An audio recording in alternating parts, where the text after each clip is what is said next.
Hello everyone, कैसे हैं आप सब।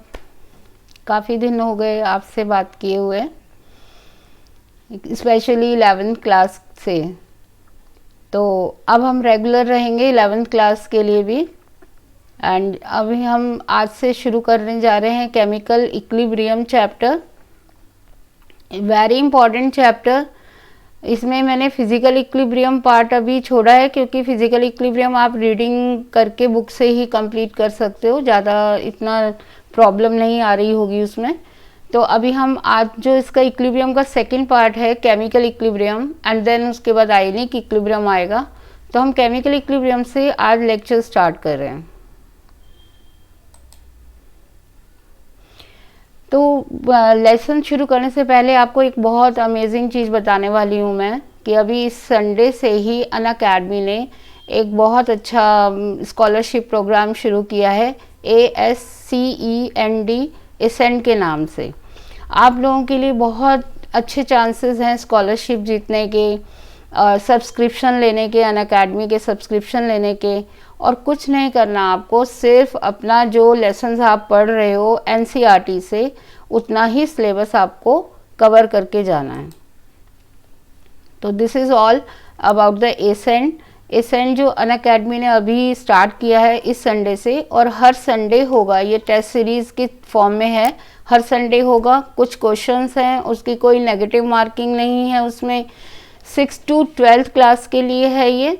एंड आपके आसपास भी कोई भी और भी हो जो 6 में, 7th में या 8th में हो, तो उसको भी आप बताइए कि वो इसमें पार्टिसिपेट कर सकता है। और आपको एनरोल करना है उसके लिए पहले अपने आप को, तो उसके लिए लिंक है, उसमें आप लिंक से आप जाकर अपने आप को एनरोल करिए। तो चेक करिएगा, डिस्क्रिप्शन में दिया हुआ है। थोड़ा सा मैं आपको इसके बारे में बता दूं कि सिलेबस जो है वो NCERT का ही आएगा, कोई एक्स्ट्रा सिलेबस नहीं लिया गया है। इसे आप ये मान सकते हो कि आप एक रिवीजन टेस्ट दे रहे हो, और इसके बहाने आपके लेसन्स रिवाइज भी होते रहेंगे, एंड आपके पास चांसेस भी रहेंगे स्कॉलरशिप को विन करने के। और देखिए कितने अमेजिंग प्राइज़ है, 5 लाख का स्कॉलरशिप का इसमें है। और प्लस पॉइंट ये है कि इसमें आप सब्सक्रिप्शन लेके अपनी नॉलेज को और एनहेंस कर सकते हो आगे। एंड जब भी टेस्ट होगा तो टेस्ट के फ़ौरन बाद ही आपको रिज़ल्ट भी मिल जाएगा कि आपने कितना ठीक किया है, कितना गलत किया है।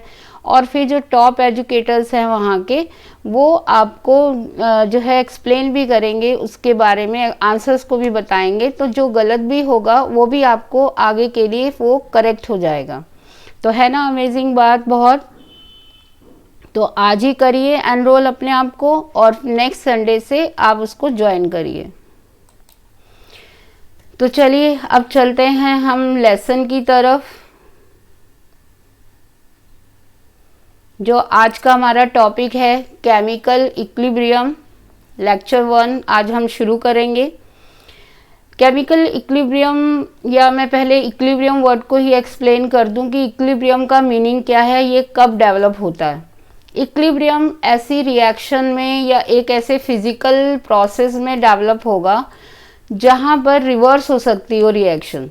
जैसे कि वाटर इवोपरेट हो रहा है, और देन आप उसके ऊपर कोई प्लेट रख दें, किसी कंटेनर में आप बॉईल कर रहे हो, और उसके ऊपर एक आप उसको कवर अप कर दो। तो कवर करने से उसमें कंडेंसेशन प्रोसेस भी स्टार्ट हो जाएगा। उस प्लेट से टकराने के बाद मॉलिक्यूल जो है वो कंडेंस भी होने लगेंगे। तो दोनों प्रोसेस साइमल्टेनियसली चलेंगे, फॉरवर्ड इवापोरेशन और बैकवर्ड कंडेंसेशन। जहाँ इस टाइप का प्रोसेस हो रहा हो एक क्लोज कंटेनर में, एक क्लोज चैम्बर में, वहाँ पर जो है रिएक्शन एक थोड़ी देर बाद, चाहे वो फिजिकल फिनोमिना हो, या वो आयंस के बीच में हो रहा हो, या वो केमिकल रिएक्शन में हो रहा हो, इन एनी केस वो ऐसी रिवर्सिबल रिएक्शन जो है वो कुछ टाइम बाद अपने आप को इक्विलिब्रियम, संतुलन में ले आती है। इक्विलिब्रियम का मतलब क्या है, संतुलन होना। तो वो इक्विलिब्रियम मेंटेन हो जाएगा, जितनी रिएक्शन फॉरवर्ड जाएगी उतनी ही वो बैकवर्ड भी आ जाएगी। तो फिजिकल फिनोमिना में जब ये होगा, इवोपरेशन, कंडेंसेशन, सॉल्युबिलिटी वाले पार्ट में, then it is physical equilibrium.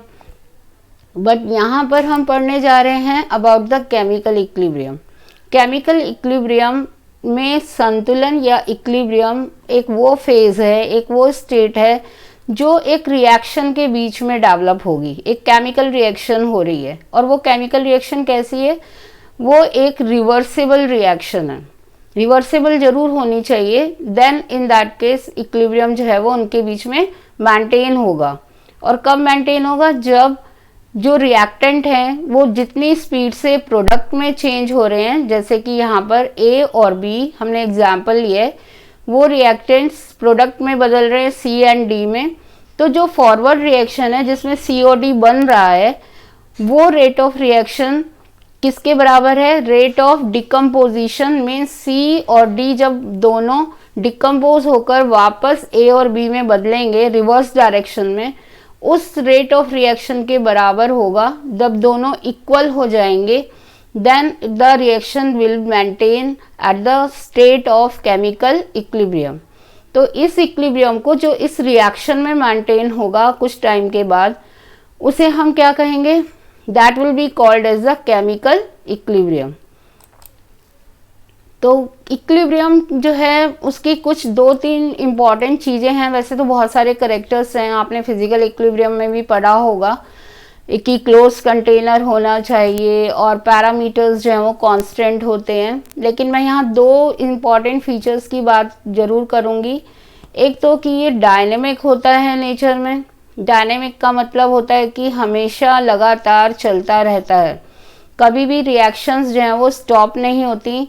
Equilibrium आने का मतलब ये नहीं है कभी भी कि रिएक्शन जो है वो बंद हो गई, इक्विलिब्रियम में आने के बाद भी रिएक्शन जो है वो लगातार चल रही होगी, रिएक्टेंट जो है वो प्रोडक्ट में बदल रहा होगा और प्रोडक्ट जो है वो रिएक्टेंट में डिकम्पोज हो रहा होगा।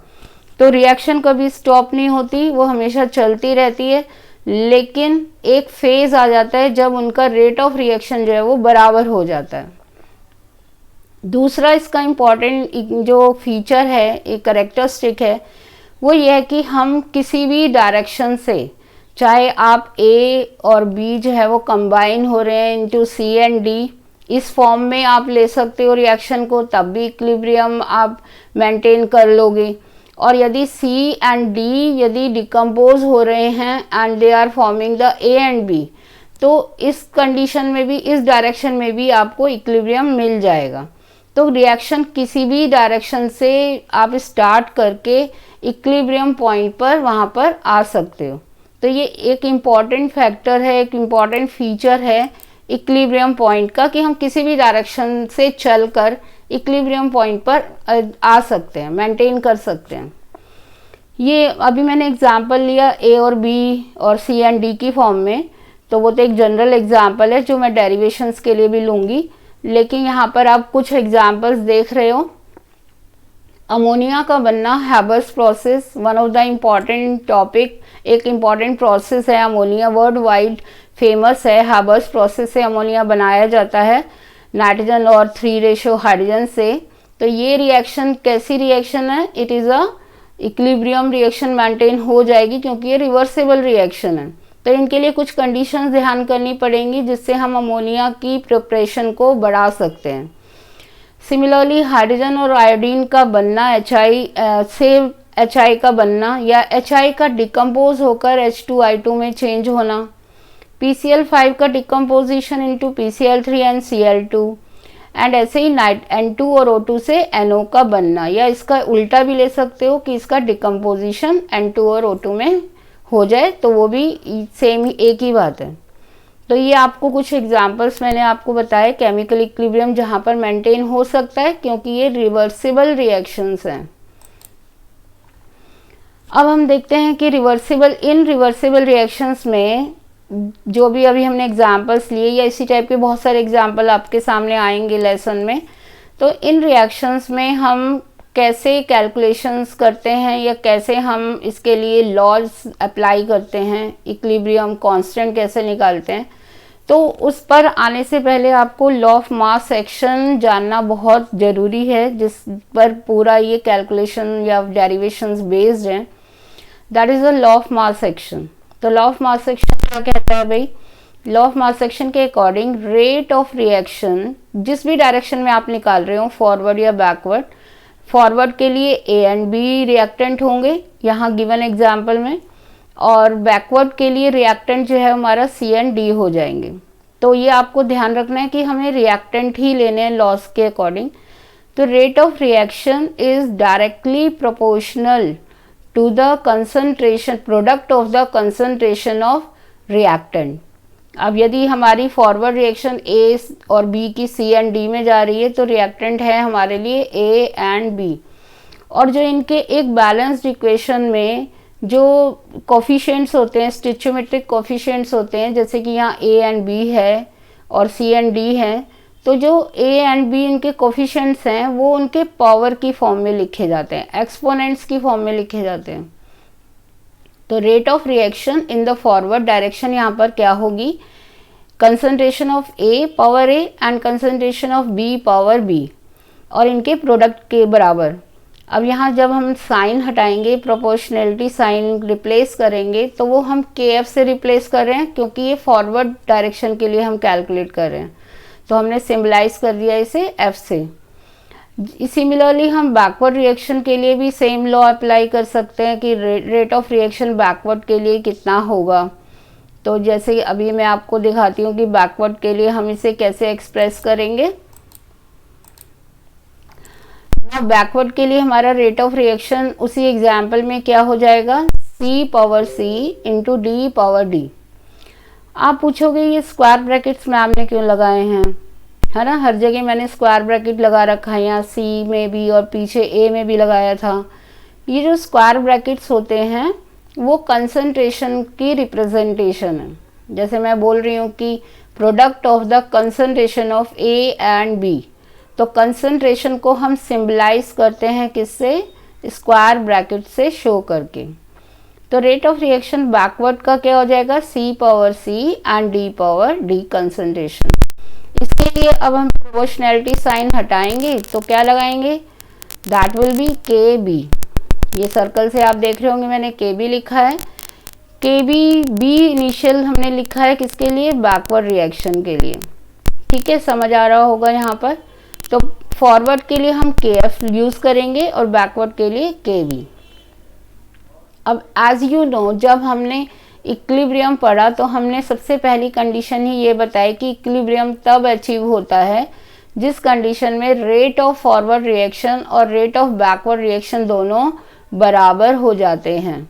तो ये इस कंडीशन पर आने के बाद हमारी रिएक्शन जो हो जाएगी वो इक्विलिब्रियम मेंटेन करेगी। तो हमने एक्सप्रेशन यहाँ से जो फॉरवर्ड का था और जो बैकवर्ड का था वो हमने यहाँ पर लिख लिया, इक्वलाइज कर दिया, और दोनों कंसंट्रेशन टर्म को एक साइड कर दिया और कांस्टेंट्स को भी एक साइड कर दिया। तो हमारे पास आ गया K F upon K B, and इधर हमारे पास आ गया concentration of C and D raise to the power C and D, and नीचे रिएक्टेंट की concentration A power A and B power B. Simply हम के एफ और के बी को फॉरवर्ड एंड बैकवर्ड के जो रेट कांस्टेंट्स हैं ये इन्हें हम किससे शो करेंगे, इसे शो कर लेते हैं के सी से। के सी क्या है, इक्विलिब्रियम कांस्टेंट है फॉर द लिक्विड सॉल्यूशंस। यदि हम इसे गैसियस फेज के लिए लिखेंगे तो आगे हम पढ़ने वाले हैं उसे हम के पी से शो करेंगे। तो K C for the liquid solutions and K P for the gaseous mixture. तो यहाँ से हम इक्विलिब्रियम कांस्टेंट के सी यहाँ से कैलकुलेट कर सकते हैं with the help of the concentration of product and concentration of reactant, जिसमें हमने उनकी concentration को उनकी जो number of moles हैं उनकी concentration की power की form में show करना है। ठीक है, इसे हम law of equilibrium भी कहते हैं। Very important, what is the law of equilibrium? जो अभी हमने फॉर्मूला बनाया C power C D power D means product की कंसंट्रेशन डिवाइडेड बाय रिएक्टेंट की कंसंट्रेशन, जिसमें उनके स्टिचियोमेट्रिक कोफिशिएंट पावर की फॉर्म में लिखे हुए थे, वही एक्सप्रेशन जो है वो वर्ड्स में हम उसे क्या कहते हैं, that is called the equilibrium law, जिससे हम के सी निकाल रहे हैं। तो उसी को मैंने यहाँ पर वर्ड्स में स्पेसिफाई कर दिया है। आपको यदि डेफिनेशन पूछी जाए कि what is law of equilibrium, then you will define, and यदि एक्सप्रेशन पूछा जाएगा तो इस टाइप से आप एक्सप्रेशन भी बनाओगे। जैसे मैंने एक एग्जांपल दिया है अमोनिया की रिएक्शन का, नाइट्रोजन और हाइड्रोजन जो हैं they will combine and form ammonia, that is the Haber's process, very famous. इसको हम इसके लिए एक्सप्रेशन कैसे बनाएंगे, इक्विलिब्रियम लॉ कैसे बनाएंगे, तो Kc will be equal to the concentration of product, product है हमारा यहाँ पर फॉरवर्ड रिएक्शन का प्रोडक्ट हमारा यहाँ क्या है, अमोनिया। अमोनिया की पावर हमने 2 क्यों लिखी है, क्योंकि इसके स्टिचियोमेट्रिक कोफिशिएंट है 2, एंड नीचे डिवाइडेड बाय रिएक्टेंट की कंसंट्रेशन का प्रोडक्ट आएगा। बेटा यहाँ पर बहुत आप लोग गलती करते हो, यहाँ पर आप प्लस लिख देते हो, साइन लगा देते हो, दोनों की कंसंट्रेशन लिखते हो और प्लस लगा देते हो। ये प्लस नहीं करना है, ये है product, product means multiplicative product. तो यहाँ नाइट्रोजन की concentration and then multiplied by the concentration of hydrogen, and nitrogen क्योंकि 1 मोल है तो हमने इसके ऊपर कोई कुछ कोफिशिएंट नहीं लिखा है, हाइड्रोजन का कोफिशिएंट है 3, तो इसलिए हाइड्रोजन की पावर हमने 3 लिखी है। तो आपको अब ये रिएक्शन से लिखना समझ आ रहा होगा कि हम इससे एक्सप्रेशन Kc का एक्सप्रेशन कैसे बनाएंगे। तो आज आप क्या करोगे, आज आप इस डेरिवेशन को रिवाइज करोगे एंड Kc की जो मैंने आपको ये बनाने का मेथड बताया, रिएक्शन से कंसंट्रेशन टर्म्स बनाने का मेथड बताया है, वो आप करोगे एनसीईआरटी क्वेश्चंस लेकर या किसी रिफ्रेशर से। वैसे पहले एनसीईआरटी करनी चाहिए एंड देन अदर एग्जाम्पल्स दूसरी बुक से लेना चाहिए। तो बहुत सारे एग्जाम्पल ऐसे करना एंड इनके रिवर्स क्वेश्चंस भी करना कि यदि ये एक्सप्रेशन दिया हो तो इससे हम रिवर्स क्वेश्चन रिएक्शन कैसे बनाएंगे। देन हम कल फिर इसकी बात नेक्स्ट जो हमारा कल क्लास होगी उसमें हम फिर नेक्स्ट जो है इसके बारे में Kp एंड Kc के रिलेशन के बारे में पढ़ेंगे and homogeneous and heterogeneous equilibrium के बारे में पढ़ेंगे एंड मैं थोड़ा थोड़ा आपको न्यूमेरिकल पोर्शन भी समझाऊंगी कि इनको हम सॉल्व कैसे करेंगे वैल्यूज प्लेस करके। ठीक है, तो फिर कल हम मिलते हैं 3 नवंबर को केमिकल इक्विलिब्रियम का सेकंड पार्ट लेकर, सेकंड लेक्चर लेकर पढ़ेंगे होमो हेट्रो इक्विलिब्रियम के बारे में, Kp Kc के बारे में एंड कुछ न्यूमेरिकल करने भी हम शुरू कर देंगे। तो उससे पहले आप ये सारा रिवाइज करेंगे, अच्छे से लर्न करेंगे और एक्सप्रेशन बनाना ज़रूर, प्रैक्टिस ज़रूर करेंगे। ठीक है, तो चलिए मिलते हैं कल फिर, बिना टाइम वेस्ट किए कल की क्लास में फिर मिलेंगे। Till then bye.